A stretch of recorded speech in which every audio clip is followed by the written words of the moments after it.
Good morning, నేను స్వేచ్ఛ. Welcome to వార్తల వాస్తవాలు. ఇవాళ న్యూస్ పేపర్స్లో ప్రధాన వార్తలు చూద్దాం. నమస్తే తెలంగాణ దినపత్రిక. నమస్తే తెలంగాణలో ప్రధానంగా సిబిఐ దర్యాప్తు జరపాలి, RRR అలైన్మెంట్ మార్పు అసలు గుట్టు తేల్చాలి అంటూ ప్రశాంత్ రెడ్డి చేసిన వ్యాఖ్యలు మనకి ఇక్కడ ప్రధానంగా కనిపిస్తున్నాయి. దీనికి సంబంధించి కేంద్ర మంత్రి బండి సంజయ్ చొరవ తీసుకోవాలి, లేదంటే కాంగ్రెస్ బీజేపీలు కుమ్మక్కైనట్టే. అలైన్మెంట్ మార్పుతో ప్రభుత్వ పెద్దల భూదందా జరుగుతుంది, వందల ఎకరాలకు చెర, అందుకే RRR పై కుట్ర అంటూ ఫోర్త్ సిటీ కోసం రూటు మార్చారు అన్నది పచ్చి అబద్ధం. కొత్త అలైన్మెంట్తోనే రింగ్ రోడ్డు మరింత దూరం.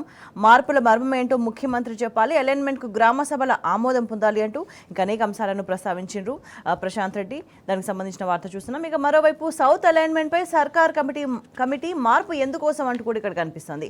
14 మంది అధికారులతో కమిటీ ఏర్పాటు, రాష్ట్ర కేబినెట్ నిర్ణయం, రైతుల్లో పలు సందేహాలు. గత సర్కార్ హయాంలోనే అలైన్మెంట్ పూర్తి, గ్రౌండ్లో మార్కింగ్, కేంద్రానికి ఇప్పటికే ప్రతిపాదన, మళ్ళీ ఇప్పుడు కొత్తగా మార్పులు చేర్పులు ఎవరి కోసం అంటూ కూడా ఇక్కడ మనకి వార్త కనిపిస్తుంది. ఇక నెక్స్ట్ చూస్తే హెరిటేజ్ జాతర విజయకు పాత్ర, ఏపీ ఎఫెక్ట్ అంటూ మనకి ఇంకో ప్రధాన వార్త కనిపిస్తుంది. అయితే తెలంగాణలో చంద్రబాబు సంస్థ హెరిటేజ్ భారీ పెట్టుబడి, 200 కోట్లతో భారీ డైరీ ఏర్పాటుకు సన్నాహాలు. ఇదే జరిగితే ప్రభుత్వ డైరీ విజయ కథ ముగిసినట్టే. ఇప్పటికే కాంగ్రెస్ పాలనలో నష్టాల్లోకి విజయ డైరీ. 3 నెలలుగా పాడి రైతులకు బిల్లుల చెల్లింపులు లేవు, ఇతర డైరీలకు రైతులు మల్లాలనే బిల్లుల జాప్యం అంటూ ఇక్కడ క్వశ్చన్ మార్క్ కనిపిస్తుంది. ఉద్దేశపూర్వకంగానే పాడి గేదెను బలపెడుతున్న ప్రభుత్వం. కేసీఆర్ హయాంలో ఏర్పాటైన మెగా డైరీ పైన నిర్లక్ష్యం అంటూ ఏం జరుగుతుందో రాష్ట్రంలో మనం గమనించవచ్చు. ఇక నెక్స్ట్ చూస్తే కొండా లక్ష్మణ్ బాపూజీ తెలంగాణకు నిత్య స్ఫూర్తి అంటూ మనకు వార్త కనిపిస్తుంది. ఆయన పట్టుదల, రాజనీతిజ్ఞత ప్రభావితం చేశాయంటూ బీఆర్ఎస్ అధినేత కేసీఆర్ చేసిన వ్యాఖ్యలు మనం ఇక్కడ గమనించవచ్చు. ఇక నెక్స్ట్ చూస్తే హైడ్రాకు సూపర్ పవర్స్ అంటూ ఇంకో వార్త చూస్తున్నాం. చట్టబద్ధత, సర్వాధికారాల కల్పన, 3 యూనివర్సిటీలకు పేర్లు మార్పు, ఎస్ఎల్బీసీ టన్నెల్ పనుల అంచనాలు పెంపు అంటూ కేబినెట్ సమావేశంలో నిర్ణయాలకు సంబంధించిన వార్త ఇది. ఇక నెక్స్ట్ చూస్తే మల్లన్న సాగర్లో 21 టీఎంసీలు అంటూ మనకి ఫోటోగ్రాఫ్స్తో కూడిన వార్త కనిపిస్తుంది. కాళేశ్వరం కూలిందన్నారు, మరి ఈ నీళ్లన్నీ ఎక్కడివి అంటూ క్వశ్చన్ మార్క్తో వార్త కనిపిస్తుంది. ఇట్లా ప్రశ్నించారు హరీష్ రావు. నిన్న కాంగ్రెస్ ప్రభుత్వానికి దుష్ప్రచారం అని తేలిపోయింది. వరదలను, బురద రాజకీయాలను తట్టుకున్న కాళేశ్వరం, కాంగ్రెస్ నేతలు మూర్ఖపు మాటలు మానుకోవాలి. కేసీఆర్ కట్టించిన కాళేశ్వరమే నేడు రాష్ట్రానికి రక్ష అన్నారు హరీష్ రావు.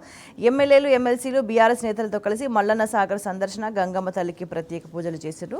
సో ఆ ఫోటోగ్రాఫ్తో కూడిన వార్త మనం చూస్తున్నాం. ఇక నెక్స్ట్ చూస్తే అమృత్ స్కీమ్ టెండర్ల స్కామ్ అంటూ ఇంకో హెడ్లైన్ కనిపిస్తుంది. సీఎం బావమరిది, తమ్ముడి కంపెనీలకు అర్హత లేకున్నా 1500 కోట్ల కాంట్రాక్టులు. కేంద్ర ప్రభుత్వం తక్షణమే విచారణ జరపాలి, లేదంటే కాంగ్రెస్తో భాగస్వామ్యం ఉన్నట్టే అంటూ కేంద్ర మంత్రులు మనోహర్ లాల్ ఖట్టర్, టోచన్ సాహుకు మాజీ మంత్రి కేటీఆర్ లేఖ రాశారు. నిజాలు నిగ్గు తేల్చడానికి టెండర్ల రద్దుకు డిమాండ్ అని ఆయన డిమాండ్ చేసిన విషయం మనం గమనిస్తున్నాం. ఇక గాంధీ ఘటనకు సంబంధించి నిజ నిర్ధారణకు రాజయ్య నేతృత్వంలో కమిటీ ఏర్పాటు చేసింది బీఆర్ఎస్. 3 డాక్టర్ లీడర్స్తో బీఆర్ఎస్ కమిటీ ఏర్పాటు చేసింది. రాష్ట్రంలో వైద్య ఆరోగ్య స్థితిగతులపైన కూడా పరిశీలిస్తామని చెప్పింది బీఆర్ఎస్. ఇక నెక్స్ట్ చూస్తే కడియంకు గుణపాఠం తప్పదు అంటూ ఇంకో వార్త కనిపిస్తుంది. ప్రజాక్షేత్రంలో బీఆర్ఎస్ శ్రేణులే బుద్ధి చెప్తారు, స్టేషన్ కన్పూర్లో ఎగిరేది గులాబీ జెండానే, త్వరలో విస్తృత స్థాయి సమావేశం అంటూ కేటీఆర్ చేసిన వ్యాఖ్యలు ఇక్కడ మనకి కనిపిస్తుంది. నేరపూరిత నిర్లక్ష్యం అంటూ పక్కన ఇంకో వార్త చూసినాం. మృతదేహం తరలింపుకు వాహనం లేకపోవడం అమానుషం అంటూ ప్రభుత్వ తీరును ఎక్స్ వేదిక కేటీఆర్ ఎండగట్టిండు. దానికి సంబంధించిన న్యూస్ ఇది. నెక్స్ట్ చూస్తే ప్రకృతి పరిరక్షణలో విద్యార్థులే గేమ్ చేంజర్లు అంటూ పర్యావరణ హిత సుస్థిర అభివృద్ధిలో వారిని భాగస్వామ్యం చేయాలి అంటూ ఢిల్లీలో యునెస్కో పర్యావరణ సదస్సులో మాజీ ఎంపీ సంతోష్ కుమార్ పిలుపునిచ్చిన వార్త మనకి ఇక్కడ కనిపిస్తుంది. ఇక నెక్స్ట్ చూస్తే రేవంత్కు రిపోర్ట్ చేయొద్దు అంటూ ఇంకో హెడ్లైన్ చూస్తున్నాం. ఓటుకు నోటు కేసులో సుప్రీంకోర్టు ఆదేశం, దర్యాప్తు పురోగతిపై సీఎంకు నివేదిక ఇవ్వద్దు, రేవంత్ జోక్యం చేసుకుంటే కోర్టును ఆశ్రయించాలి అంటూ సుప్రీంకోర్టు చెప్పింది. ఇక నెక్స్ట్ చూస్తే కేబినెట్లో రైతు భరోసా ఊసేది అంటూ వార్త చూస్తున్నాం. చర్చకు రాని పెట్టుబడి సాయం అంశం, రైతులకు తప్పని ఎదురుచూపులు, 2 లక్షల రుణమాఫీ పైన నిరాశ అంటూ మనం చూస్తున్నాం. ఇక నెక్స్ట్ చెరువుల మ్యాప్లో తప్పుల తడక అంటూ ఇంకో వార్త చూడొచ్చు.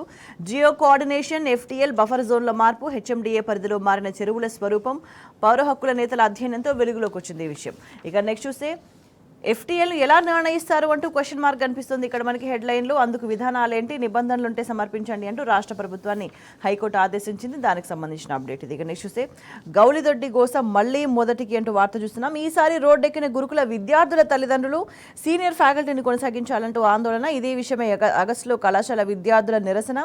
అప్పుడు దిగొచ్చి నిర్ణయం వెనక్కి తీసుకున్న సర్కార్ ఫ్యాకల్టీని వేధించి పంపుతున్నారంటూ తాజాగా విమర్శలు అంటూ చూస్తున్నాం. విద్యార్థుల భవిష్యత్తుని ప్రశ్నార్థకంలో పడేస్తోంది రాష్ట్ర సర్కార్. ఇక నెక్స్ట్ బీసీ డిక్లరేషన్ అమలు దాకా పోరాటం అంటూ బీసీల పోరాట ఫలితంగానే మహేష్ కుమార్ కు పీసీసీ అధ్యక్ష పదవి. శాసనమండలిలో బీఆర్ఎస్ పక్ష నేత మధుసూదనాచారి చేసిన వ్యాఖ్యలు మనం ఇక్కడ గమనించవచ్చు. ఇక నెక్స్ట్ పంటలు ఎండుతున్నా పట్టించుకోరా అంటూ ఇంకో వార్త గమనించవచ్చు. ఎడమ కాలువ గండి మరమ్మతులు ఎప్పుడు ప్రజల్ని గాలి కొదిలేసి మంత్రి విహారయాత్రన అంటూ లింగయ్య యాదవ్, బొల్లం మల్లయ్య, నోముల భగత్ మండిపాటు అంటూ వార్త చూస్తున్నాం. ఇక నెక్స్ట్ బీఆర్ఎస్ ఎమ్మెల్యేపై అధికారుల పక్షపాతం అంటూ చూస్తున్నాం. క్యాంప్ ఆఫీసులో చెక్కుల పంపిణీకి అనుమతి నిరాకరణ, మండల ఆఫీస్కి రావాలంటూ మాధవరం కృష్ణారావుకు సూచన. తన ఇంటి వద్దనే చెక్కులు పంపిణీ చేసిన అరికపూడి గాంధీ అంటూ మనం వార్త చూస్తున్నాం. ఇక నెక్స్ట్ సాగర్లో నీళ్లున్న చెరువులు ఖాళీ అంటూ వార్త కనిపిస్తుంది. సర్కార్ తీరుపై మంత్రి కోమటిరెడ్డి అసహనం. భట్టి ఉత్తమ్ సమక్షంలోనే ప్రశ్నల వర్షం. ఎంఆర్పీ 4వ మోటార్ ఆన్ చేయాలంటూ వ్యాఖ్యానించారు. ఇక నెక్స్ట్ చూస్తే త్వరలో మద్యం ధరల పెంపు అంటూ క్వశ్చన్ మార్క్ కనిపిస్తుంది. పెరిగిన ధరల్లో ప్రధాన వాటా కంపెనీలకే సర్కార్ ఖజానాను కొల్లగొట్టేందుకు భారీ కుట్ర. తెలుగు రాష్ట్రాల్లో ఒకే తీరు ధరలకు కసరత్తు అంటూ కూడా మనం వార్తను గమనించవచ్చు. ఇక నెక్స్ట్ చూస్తే తెలంగాణపై కేంద్రం వివక్ష అంటూ ఇంకో వార్త చూస్తున్నాం. రాష్ట్రానికి గ్రాంట్ల విడుదలలో రిక్తహస్తం, పన్నుల్లో న్యాయంగా రావాల్సిన వాటాల్లోనూ ఏటా మొండి చెయ్యి. 9 ఏళ్లుగా ఇదే వైఖరి. బీజేపీ పాలిత రాష్ట్రాలకు మాత్రం నిధుల వరద అంటూ మన వార్త గమనించవచ్చు. ఇక నెక్స్ట్ ఇండ్ల అమ్మకాలు ఢమాల్ అంటూ వార్త చూస్తున్నాం. హైదరాబాద్లో 42% సేల్స్ డౌన్. ఈ జూలై సెప్టెంబర్పై ప్రాప్ ఈక్విటీ అంచనా అంటూ కూడా మన వార్తను గమనించవచ్చు. ఇక నెక్స్ట్ తిరుమల లడ్డుపై దుమారం అంటూ వార్త చూస్తున్నాం. కల్తీ నెయ్యిపై దేశవ్యాప్తంగా చర్చ జరుగుతుంది. 100 రోజుల పాలన 6 గ్యారంటీ అమలుపై దృష్టి మళ్లించేందుకే చంద్రబాబు కట్టుకథ అంటూ మాజీ సీఎం జగన్ చేసిన వ్యాఖ్యలు మనకు కనిపిస్తున్నాయి. ఇక నెక్స్ట్ తెలంగాణ టుడే చూద్దాం. తెలంగాణ టుడేలో bit of fight over Tirupati laddu అంటూ తిరుపతి లడ్డుకు సంబంధించిన వ్యవహారానికి సంబంధించి వార్తను ప్రధానంగా తీసుకుంది. ఇక అన్సర్టనిటీ గ్రిప్స్ స్టాల్డ్ పిఆర్ఎల్ఐఎస్ వర్క్స్ అంటూ ఇంకో వార్తను కూడా పాలమూరు రంగారెడ్డి లిఫ్ట్ ఇరిగేషన్ స్కీమ్కి సంబంధించిన వార్తను కూడా ప్రధానంగా తీసుకుంది తెలంగాణ టుడే దినపత్రిక. ఇక ఇవి ఇవాళ న్యూస్ పేపర్స్లో ప్రధాన వార్తలు. ఇక నెక్స్ట్ మనం కీలక అంశాలు మనం చర్చించబోతున్నాం. ఇవాళ తప్పుడు ప్రచారం అనేది జరుగుతూ వస్తుంది. కాళేశ్వరం కూలింది అంటూ తప్పుడు ప్రచారం చేస్తూ వస్తుంది కాంగ్రెస్ ప్రభుత్వం. అయితే మరి ఈ నీళ్లు ఎక్కడివి అంటూ ప్రశ్నిస్తున్న సందర్భం కనిపిస్తోంది. మల్లన్న సాగర్కు సంబంధించి 21 టీఎంసీలతో మల్లన్న సాగరే దీనికి సాక్ష్యంగా నిలుస్తోంది. సో ఇదంతా ఇప్పటివరకు కాంగ్రెస్ చేసిందంతా కూడా దుష్ప్రచారం అని చాలా క్లియర్గా తేలిపోయిన విషయం తెలంగాణ ప్రజలు గమనిస్తున్నారు. ఇక మరోవైపు చూసుకుంటే RRR అలైన్మెంట్కు సంబంధించి ఒక సిబిఐ దర్యాప్తు చేయాల్సిన అవసరం కనిపిస్తుంది. అలైన్మెంట్ మార్పుతో ప్రభుత్వ పెద్దల భూదందా కొనసాగుతుంది అన్న అనుమానాలు చాలా జోరుగా కొనసాగుతున్నాయి. అయితే ఈ మార్పుల మర్మం ఏంటో సీఎం చెప్పాలి అంటూ బీఆర్ఎస్ డిమాండ్ చేస్తున్న పరిస్థితి కనిపిస్తుంది.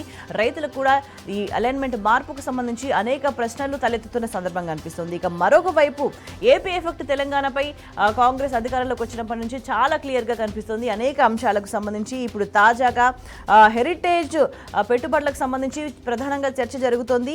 విజయ డైరీకి పాత రేసు హెరిటేజ్ జాతర తెలంగాణలో జరగబోతుందన్న చర్చ కూడా ప్రధానంగా జరుగుతోంది. తెలంగాణలో చంద్రబాబు పెట్టుబడులు పెట్టిండ్రు. సో ఈ నేపథ్యంలో హెరిటేజ్ కోసం విజయ డైరీని బలిపెడుతుంది ప్రభుత్వం అన్న చర్చ కూడా ఎక్కువగా జరుగుతుంది.